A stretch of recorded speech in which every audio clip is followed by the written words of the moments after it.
अभी हम मुजफ्फरपुर के गायघाट थाना क्षेत्र के उसी मधुरपट्टी गांव में मौजूद हूँ मोहम्मद शमसुल के घर पर। मोहम्मद शमसुल उसी नाव हादसे में शिकार हो गया था जिस नाव हादसे में लगभग 1 दर्जन से अधिक लोग लापता हो गए थे। हालांकि मोहम्मद शमसुल का शव मिलने के बाद इस परिवार ने मुस्लिम रीति रिवाज के अनुसार उसका दाह संस्कार और जो उनका कफन दफन होता है वो सब कुछ कर दिया। लेकिन उसके बाद इस परिवार के ऊपर जो आफत की पहाड़ टूटी है, इस परिवार के ऊपर जो विपत आई है, उस दुख के घड़ी में कौन खड़ा है ये जानने के लिए हम भी यहाँ पहुँचे। इसकी पड़ताल की और पता चला कि अब तक इस परिवार को किसी तरह का कोई सांत्वना नहीं मिला है। ये इनकी माँ है और इनके माँ का रो रो कर बुरा हाल है। शमसुल का बच्चे भी हैं। कौन बच्चे हैं उनका? ये देखिए, एक बच्चा ये है, एक ये बच्ची है और एक ये बच्ची है। 2 बच्ची है और एक लड़का है जो अभी मस्जिद में है। उसकी माँ है, उसकी माँ से बातचीत करेंगे कि क्या शमसुल के मौत के बाद उसके परिवार और उनके बच्चे का भरण पोषण कैसे होगा, उनके बच्चे का देखभाल कौन करेगा, क्या सरकार इसकी जिम्मेवारी लेंगे या सरकार अपने राहत कोष से इस बच्चे की जिम्मेवारी पालने के लेंगे, उस परिवार का भरण पोषण का जिम्मेवारी क्या सरकार लेंगे, क्या यहाँ के अंचल प्रशासन या अनुमंडल प्रशासन की ओर से कोई सहायता की जाएगी इनको। 2 लड़की है, दोनों लड़की की शादी की जो जिम्मेवारी है वो सबसे बड़ा जिम्मेवारी होता है। सबसे बड़ा माँ के ऊपर जो विपत की पहाड़ टूटी है वो यही है कि 2 बच्ची की शादी आखिरकार वो कैसे करेगी, क्योंकि मोहम्मद शमसुल अपने परिवार का इकलौता वैसे व्यक्ति थे जिनके कमाने से पूरा घर पूरा परिवार चलता था। बताइए, इनकी माँ अभी भी जिंदी है, लगभग 80 साल की इसकी माँ होगी, लेकिन 100 साल होगी इनकी माँ की उम्र।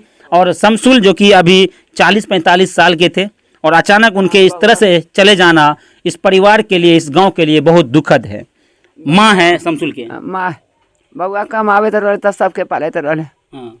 बउआ सबके पाले तो रहे। आप कौन काली है? माँ ये था जो था।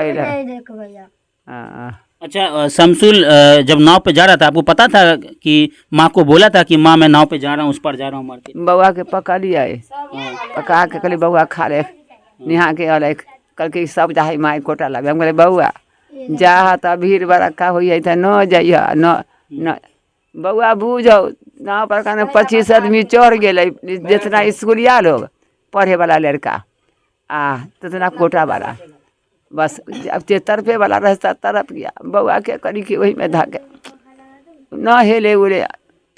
शमसुल को तैरने भी नहीं आता था। शमसुल का ये बच्चा है और ये समझिए इकलौता ये बेटा है और उनकी पत्नी का भी सबसे बड़ा जो सहायक कहेंगे, जो सबसे बड़ा उनके लिए एक सहारा है वो यही बच्चा है। और इनके अलावा अब इसका कोई इस दुनिया में नहीं है। ना तो सरकार इस तरफ ध्यान देगा, ये तो हम भी जानते हैं और आप भी जानते हैं।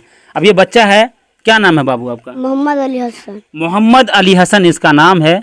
और मैं लगातार मोबाइल रिपोर्टर के जितने ऑडियंस हैं मैं उनको कहूँगा कि इस बच्चे का अब सर पे सहारा कोई नहीं है। इसके सर पर से जो हाथ था, जिनके उम्मीद पर ये बच्चा पल रहा था, जिनके उम्मीद पर ये बच्चा पढ़ने वाला था, बड़ा होकर क्या कुछ बनने वाला था, जो सपना इसके दिल में था, शायद अब इसकी सारी अरमा इनके आंसू में बह रहा है। ये छोटा सा मासूम सा बच्चा दिखने वाला अब इनका कोई इस दुनिया में नहीं है।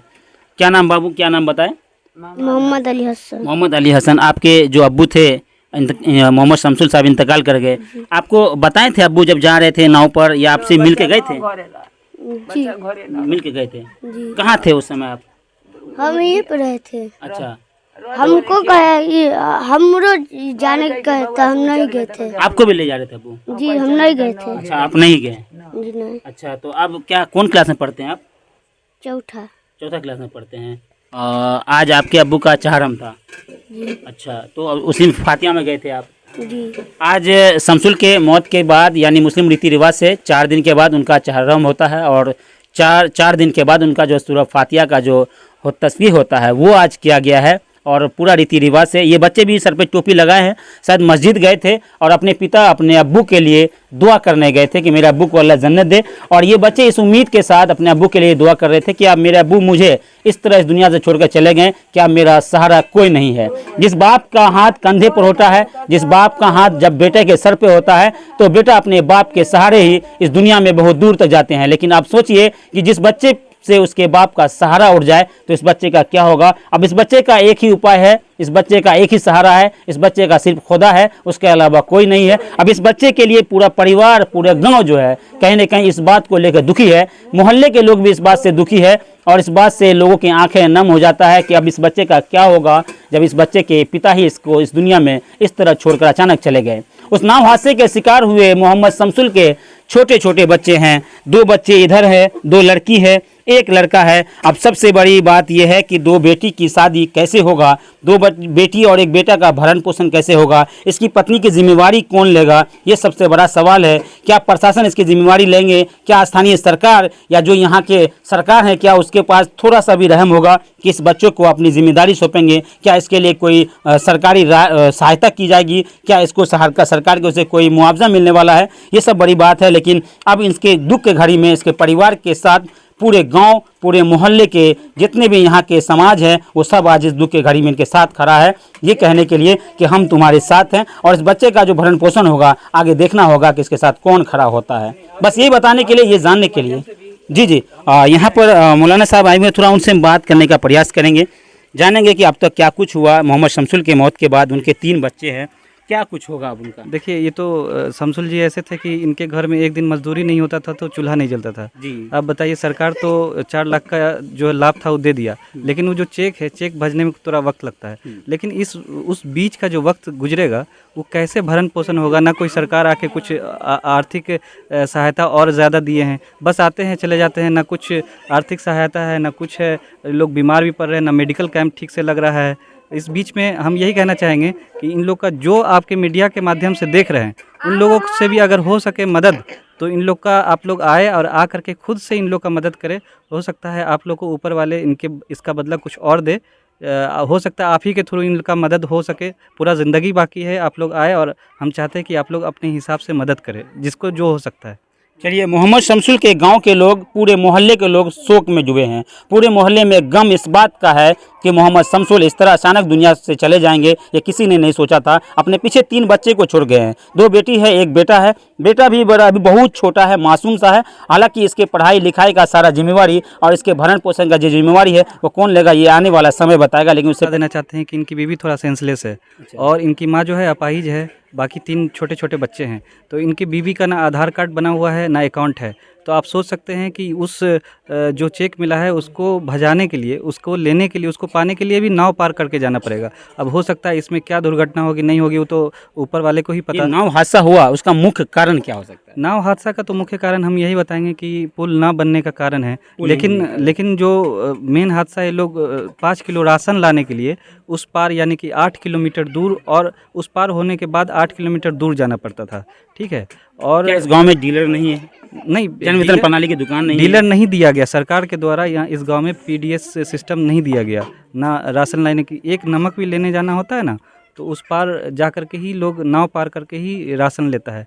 अब छोटे छोटे बच्चे हैं, अब तो इसकी माँ जो है अपाहिज है, दादी अपाहिज है, माँ सेंसलेस है, तो छोटे बच्चे को ही जाना पड़ेगा। अब छोटे बच्चा किस हालात में जाएगा। हम तो सरकार से गुजारिश करेंगे कि जल्दी से जल्दी जो है पुल का घोषणा कर दे, जो आने वाले दिन में हो सकता है और दुर्घटना न हो सके, इससे बच सके। बिल्कुल, जब मैं यहाँ पहुँचा और यहाँ के ग्रामीणों से मिला और इनसे बातचीत किया तो इन्होंने एक ही दुख और दर्द व्यक्त किया कि यहाँ पर पुल नहीं है। शायद पुल नहीं होने के कारण ये हादसा हर साल होता है, लेकिन हुआ ये है कि इस बार चर्चा का विषय इसलिए बना क्योंकि इस बार हादसा थोड़ा बड़ा हो गया। हालांकि 1-2 आदमी का डूबना तो आम बात है यहाँ के लिए, लेकिन यहाँ पे इस बार ये घटना इसलिए बिहार लेवल पर बड़ा हुआ क्योंकि इस बार ज़्यादा लोग डूब गए, इसी कारण से यह हादसा बड़ा हो गया। वैसे हमेशा होता रहता है। यहाँ से यह है कि इस गांव में पीडीएस का जो दुकान है, जन वितरण प्रणाली की जो दुकान है, वो इस गांव में कहीं भी नहीं है। सरकार को इस 4000 की आबादी के बीच एक पीडीएस की दुकान होनी चाहिए था, जो नहीं है। शायद यही मुख्य कारण है कि लोग उस पार जाने को विवश है। स्कूल भी इस गाँव में नहीं है, यही कारण है कि लोग उस पार जाने को विवश है और इस हादसे का शिकार इसीलिए होता है। जी, मिडिल स्कूल है, हाई स्कूल नहीं है। हाई स्कूल के लिए ही लोग फॉर्म भरने के लिए बच्चे जा रहे थे। नीतीश कुमार जी कहते हैं कि 75% अटेंडेंस चाहिए,